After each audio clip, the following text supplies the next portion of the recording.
নমস্কার বন্ধুরা, আজকে আমি আপনাদেরকে টমেটো দিয়ে আঙুর দিয়ে একটা চাটনি করে দেখাবো। এখানে লাগবে সর্ষের তেল, চিনি, এখানে আছে শুকনো লঙ্কা, তেজপাতা, ফোড়নে দেবো খেজুরের আঁটিগুলো ফেলে দিয়েছি, আর নুন, আঙুর, কাজু, কিশমিশ, আমসত্ত্ব। আর এখানে আমি একটা ভাজা মশলা তৈরি করব। এর মধ্যে আছে শুকনো লঙ্কা, গোটা জিরে, গোটা ধনে আর পাঁচফোড়ন। এটা আমি শুকনো কাঠখোলায় ভেজে গুঁড়িয়ে নেব। প্রথমে আমি মশলাগুলো ভেজে নেব। মশলাটা একটু ভেজে নিই।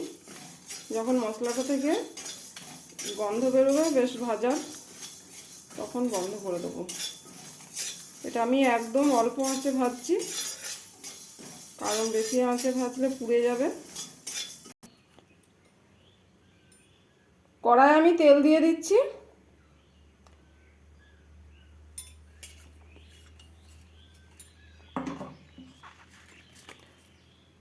ফোড়নে তেজপাতা, শুকনো লঙ্কা,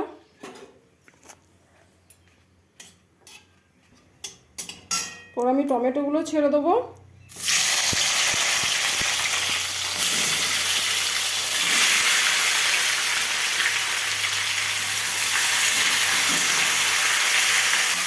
আমি এখানে পরিমাণ মতো লবণ দিয়ে দিচ্ছি।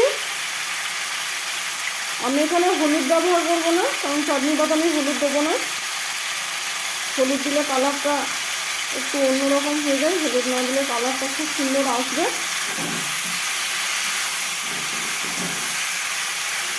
বন্ধুরা, আমি এরপর আঙুরগুলো দিয়ে দেবো।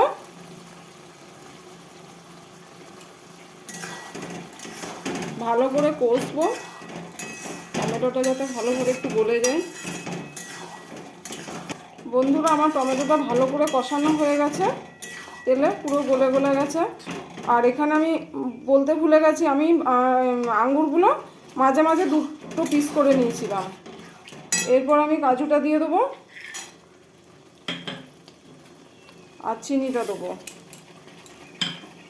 আর আমি খেজুর, আমসত্ত্ব, কিশমিশ এগুলো পরে দেবো, এখন থেকে দিলে গলে যাবে।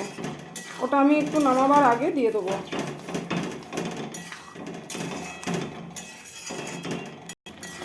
বন্ধুরা, চাটনিটা আমার পুরো হয়ে গেছে।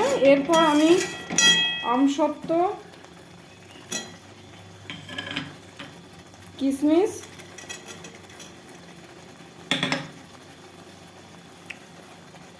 খেজুর সব দিয়ে দেবো।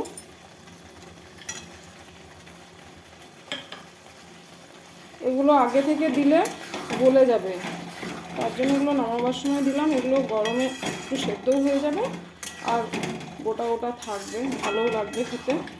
আর আমি যে ভাজা মশলাটা করে রেখেছিলাম সেটাও আমি দিয়ে দেবো এরপর।